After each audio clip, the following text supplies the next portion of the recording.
কারা কোথায় কিভাবে মেরেছে, কারা আঘাত করেছে, কারা চুলে আগুন দিয়েছে, কারা চামড়া তুলে দিয়েছে, এগুলো সুনির্দিষ্টভাবে তারা অনসিক্সটি করে স্বীকার করেছে। 2024 সালের 18ই সেপ্টেম্বর ঢাকা বিশ্ববিদ্যালয়ের ক্যাম্পাসের ভিতরে ফজলুল হক হলে তোফাজ্জল হোসেন নামের একজন যুবককে নির্মমভাবে মব সন্ত্রাসের মাধ্যমে তাকে মেরে ভাত খাওয়ে তাকে হত্যা করা হয়েছিল। সেই বিষয়ে ওই ঘটনার পরের দিনই অর্থাৎ হচ্ছে 19শে সেপ্টেম্বর ঢাকা বিশ্ববিদ্যালয় প্রশাসনের পক্ষ থেকে আমানুল্লাহ নামের একজন এজাহারকারী, তিনি হচ্ছেন একটা মামলা দায়ের করেছিলেন শাহবাগ থানায়। সেখানে শাহবাগ থানায় যে মামলাটা দায়ের করেছিলেন সেখানে স্পেসিফিক কোনো আসামি ছিল না, সবাই অজ্ঞাতনামা ছিল। তার পরবর্তীতে এই শাহবাগ থানার যিনি আয়ু ছিলেন তারা হচ্ছে অভিযোগপত্র জমা দেয় 2024 সালের 30শে ডিসেম্বর। সেখানে তারা টোটাল 21 জনের বিরুদ্ধে তারা হচ্ছে অভিযোগপত্র জমা দেয়। এর পরবর্তীতে এবং এই মামলায় যাদেরকে গ্রেপ্তার করা হয়েছিল 7 জন, তারা সবাই অনসিক্সটিফোর করেছে, তারা এই দোষটা তারা স্বীকার করেছে। এবং কারা কোথায় কিভাবে মেরেছে, কারা আঘাত করেছে, কারা চুলে আগুন দিয়েছে, কারা চামড়া তুলে দিয়েছে, এগুলো সুনির্দিষ্টভাবে তারা অনসিক্সটি করে স্বীকার করেছে। বিশ্ববিদ্যালয় প্রশাসন বারবারই এই বিচার প্রক্রিয়াকে তোফাজ্জল হত্যাকাণ্ডের মতো এত ন্যাক্কারজনক একটা হত্যাকাণ্ড, সেটাকে ঢাকা বিশ্ববিদ্যালয় প্রশাসন বারবার তারা এই বিচার প্রক্রিয়াকে বিলম্বিত করার জন্য তারা একের পর এক নারাজি পিটিশন দিয়ে যাচ্ছে এবং এই বিচার প্রক্রিয়াকে তারা কোনো না কোনোভাবেই সেটাকে অন্য খাতে প্রভাবিত করতে চায় একটা নির্দিষ্ট সংখ্যক স্টুডেন্টদের এজেন্ডাকে বাস্তবায়ন করার জন্য, তাদেরকে বাঁচানোর জন্য। তারই ধারাবাহিকতায় এই শাহবাগ থানা 30শে ডিসেম্বর 2024 অভিযোগপত্র দাখিলের পরে তারা একটা নারাজি দেয়।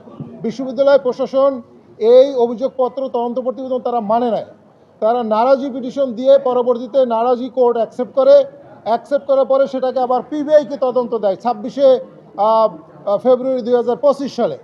পিবিআই তদন্ত প্রতিবেদন জমা দেয় প্রায় 8 থেকে 9 মাস পরে।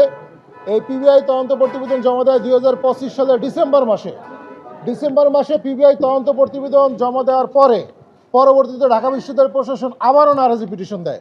মানে তারা হচ্ছে ঢাকা বিশ্ববিদ্যালয় প্রশাসন পিবিআইয়ের মতো সংস্থা যারা স্পেশালিস্ট এই সমস্ত বিষয়ে তদন্ত করতে, তাদের তদন্ত প্রতিবেদন বা শাহবাগ থানার তদন্ত প্রতিবেদন প্রত্যেকটা ব্যাপারে তারা বিচার প্রক্রিয়াকে বিলম্বিত করার জন্য একের পর এক নারাজি পিটিশন দিয়ে কোনোভাবেই যাতে এই তোফাজ্জলের হত্যার বিষয়টা না হয়।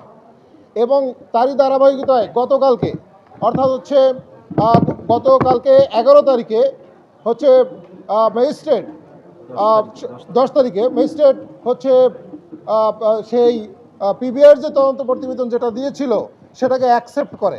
অর্থাৎ প্রথমে যে শাহবাগ থানা যে তদন্ত প্রতিবেদন দিয়েছিল সেটা দিয়েছিল 21 জনকে অভিযুক্ত করে, এবং পিবিআই দেখেছে যেখানে আরও কিছু মানুষের সম্পৃক্ততা আছে, তারা আরও 7 জন বাড়িয়ে 28 জনকে অভিযুক্ত করে তারা একটা তদন্ত প্রতিবেদন দিয়েছে। এবং গতকালকেও ঢাকা বিশ্ববিদ্যালয় প্রশাসন ন্যাকেডলি তারা এই নারাজি পিটিশন দিয়েছিল এবং এটাকে বিলম্বিত করার জন্য তাদের চেষ্টার কোনো ত্রুটি নেই।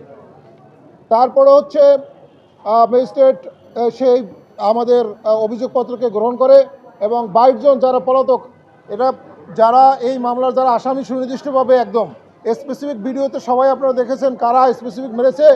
পুলিশও তদন্ত প্রতিবেদন পিবিআই তদন্ত প্রতিবেদন বলেছে, কিন্তু পুলিশ এখনও সেই আসামিদেরকে এখনও ধরতেছে না এবং সেই আসামিরাই কিন্তু আবার এই তদন্ত প্রক্রিয়াকে বিলম্বিত করার প্রভাব বিস্তারে তারা একের পর এক চেষ্টা করে যাচ্ছে। 22 জন আসামি তারা বাংলাদেশেই আছে এবং তাদের নামে হচ্ছে ওয়ারেন্ট অফ অ্যারেস্ট ইস্যু হয়েছে, কোর্ট ওয়ারেন্ট দিয়েছে গতকালকে, কিন্তু প্রশাসন নীরব ভূমিকা পালন করতেছে এই হত্যাকাণ্ডের ব্যাপারে। ঢাকা বিশ্ববিদ্যালয় প্রশাসনের সাথে এই রাষ্ট্রযন্ত্র তারা একভাবে কাজ করে এই আসামিদেরকে বাঁচানোর জন্য। এই ওয়ারেন্ট অফ অ্যারেস্ট হওয়ার পরেও তাদের কোনো উদ্যোগ নাই, প্লাস আগে থাকতেই তাদের এই আসামি ধরার ক্ষেত্রে তাদের কোনো ধরনের কোনো উদ্যোগ আমরা দেখতে পাই না। তো আমরা তোফাজ্জল হত্যাকাণ্ডের ন্যায় বিচারের জন্য আমাদের এখন যেটা হচ্ছে যে প্রথম যে রিপোর্টটা হয়েছিল সেটা ছিল 21 জন আসামি, যারা 7 জন আসামি যারা জেলে ছিল, 2 জন আসামি তারা জামিন পেয়েছে, 2 জন আসামি জামিন পেয়েছে, বাকি সবাই হচ্ছে এই জেলে আছে 1.5 বছরের প্রায় 2.5 বছর ধরে।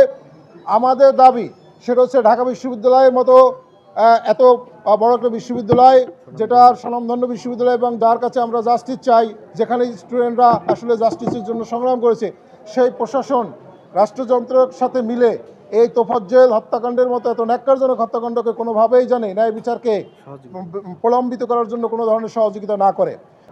বারবার নারাজি দিয়ে বিশ্ববিদ্যালয় প্রশাসন এই বিচার প্রক্রিয়াকে, কারণ এখানে বাদী হচ্ছে বিশ্ববিদ্যালয় প্রশাসন, আমরা তোফাজ্জলের পক্ষে।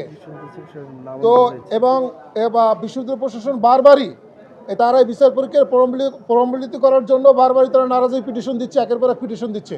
তো আমরা চাচ্ছি যে বিচার প্রক্রিয়ার যে নর্মাল, যে আমরা এন্ডস অফ জাস্টিসের জন্য বিচার প্রক্রিয়াটা যেভাবে চলতেছে সেভাবে যদি চলমান থাকে, বিশ্ববিদ্যালয় প্রশাসন যেন তার নগ্ন হস্তক্ষেপ না করে, এবং রাষ্ট্রযন্ত্র বিশেষ করে হোম মিনিস্ট্রি অবশ্যই জানি এই বিষয়ে আসামিদেরকে গ্রেপ্তারের ব্যাপারে কনসার্ন যে ডিপার্টমেন্ট অবশ্যই জানি তারা ব্যবস্থা গ্রহণ করে।